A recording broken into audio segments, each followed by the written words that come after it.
Happy Saturday. I have never been up here.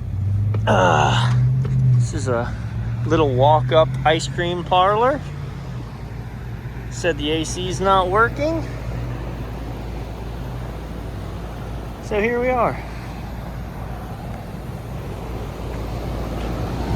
I don't hear a compressor.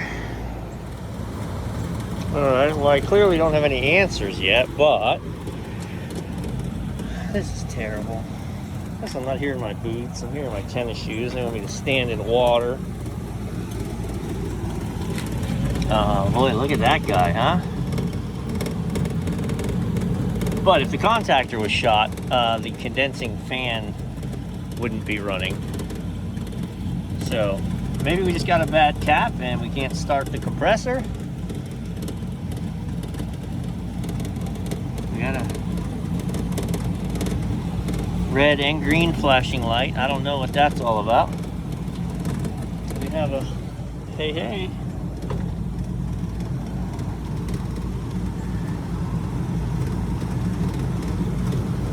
Normal operation, simultaneous slow fast. Boy, words. Simultaneous slow flash, normal operations, power to control. So, likely suspect is 45.5. Let's find out. All right.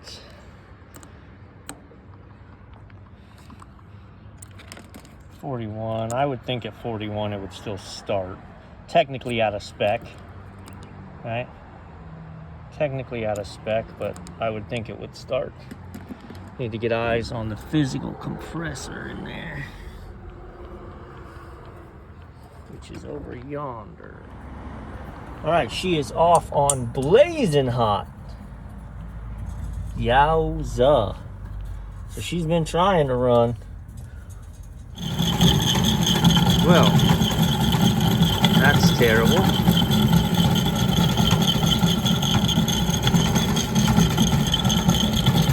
at how they suck something in there. It's that out of balance. The brackets aren't broken. But also when it calls for cooling, it should go to high speed.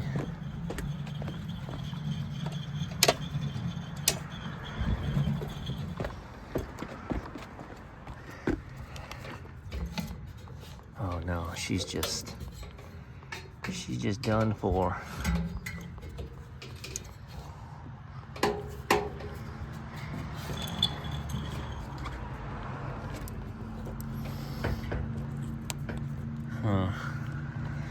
Hopefully the high-speed circuit still works, because the low speed's certainly struggling.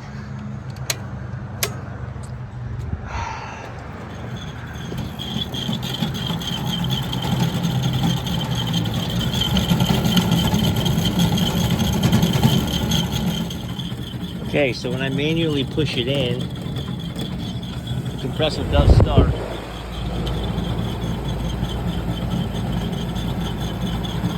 So I think the problem was it iced up on him because of the stupid blower fan.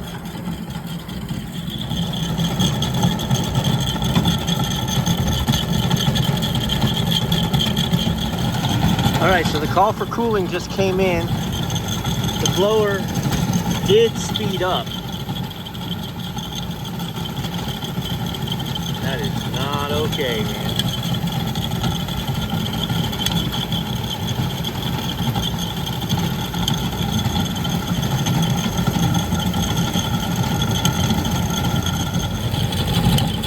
Alright, we're just proving we've got 240 coming into the motor.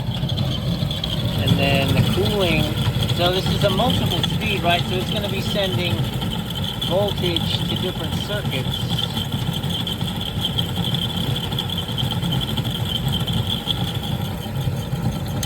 The stories we could tell. It is now Monday. The first half of this video was shot on Saturday.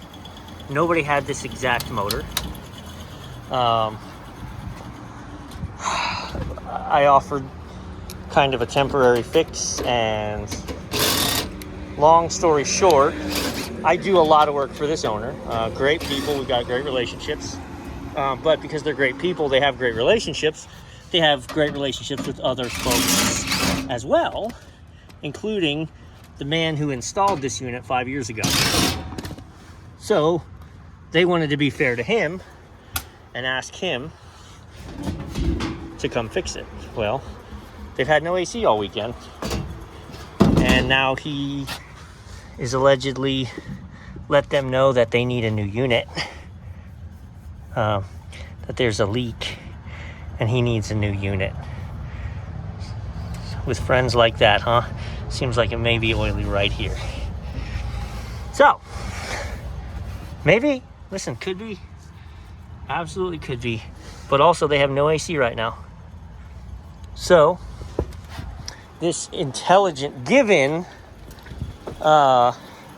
this is a very smart motor. It's programmed to run dual speeds, 800 and 1600 respectively when it needs to. Now that they feel like this unit needs to be replaced because of the last person's insight, it makes no sense to spend that kind of money. I'm gonna throw in a dumb 1575 RPM motor. We're gonna get this unit up and running so that I can get viable pressures, because there's no way I can pull pressure without airflow. So here we go. So this original, we've got to pull the whole housing out in order to get to the blower. So 124, this is going to become irrelevant. This is low voltage that controls high speed and low speed. That's going away. So the only thing that's going to become relevant is this 240 in, which I'll have to look at the schematic. I'm pretty sure, yeah, here you go. Now we can just use this indoor blower motor. Let's see, indoor blower motor. Well, it shows white and black. That's not correct. So blue into common. Okay, and where's the other two? Yellow, white, and green, that's your low voltage. Yeah, all right, we'll get to that soon enough. So what we're gonna do, you'll see these just pull right out. Okay, now we can set this up on the Here's where the right tool is worth its weight in gold. So this hub ring goes around the hub, obviously. And then we tighten the claws down, and then we can drive it out. So laying them side by side, look, I'm setting the ring at the right height. Okay, so if I do that and then copy exactly where they were, it should align me properly. All right, we got the mechanical part sorted, which is everything's aligned. Beautiful. We're just gonna deal with the electrical. All right, so this is just running from the wind. It's a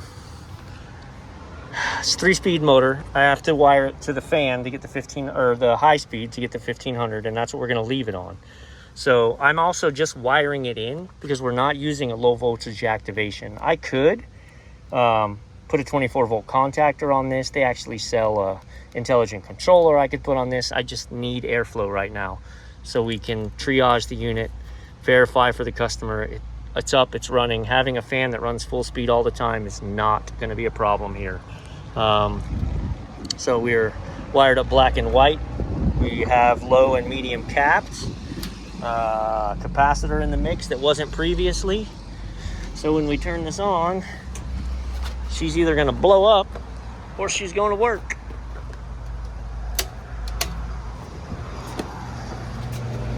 Hello. Airflow. Yeah, baby. All right, my rotation was backwards. It was spinning this way, and as we can tell, we need it spinning that way. So I've reversed those and bumped it, which we're actually going to do right now, and then put the cover back on. I've got all the wiring set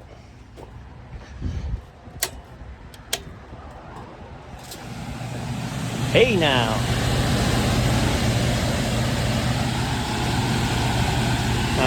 We've got all the wiring set as it needs to be for now. We're gonna close this up, put it on cool, do the rest of it. All right, I just had them turn it to cool inside.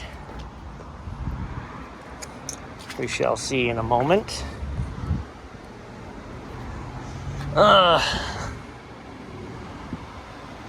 What happens? Again, our blower fan's blazing full speed already, so now we get some cooling.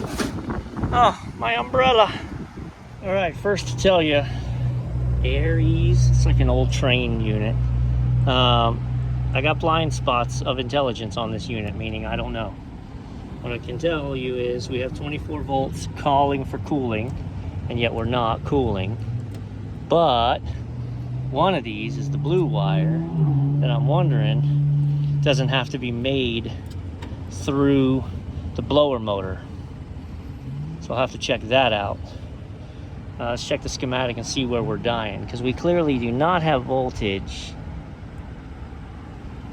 to the contactor, even though I do have voltage being called for cooling. So we could be off on a low pressure control or something. Let me hook the gauges up just for kicks, and then we'll go from there. All right, sure enough, she is completely flat, like completely flat, almost in a capacity I don't believe it. So I'm gonna go get some nitrogen. We're gonna pressurize this thing, see what we can. Okay, so it is 90 degrees in that room, so it doesn't shock me that we're at a 72 degree suction.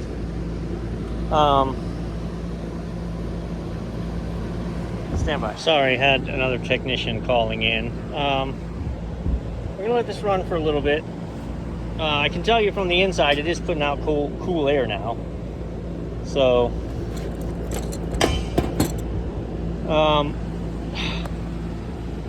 so I actually started by putting in a little 410 and then using the sniffer to see if I couldn't pick anything up.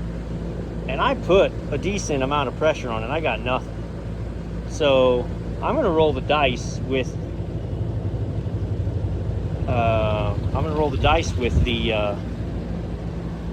the leak. I don't want to sound whatever, right? I was here Saturday. You were here with me. Same video, but you were here, right? You saw the compressor running.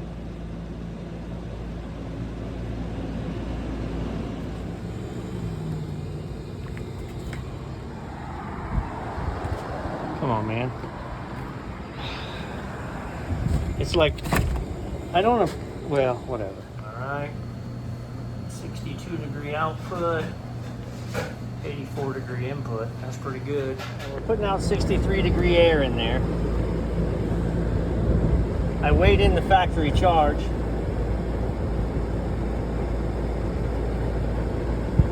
We're still high head pressure, but it's still 80 degrees as well. So we're just gonna let it eat. I'm gonna close this up, we're gonna let it eat. Also, I noticed that we weren't flowing any water, so you have to prime the trap. So it was sucking air in even though there was a trap. Hey, there you go. So now the trap is full, and it's gonna stop sucking air in. And now, if we didn't prime that trap, the possibility exists that water filled up the tray and then it leaked inside.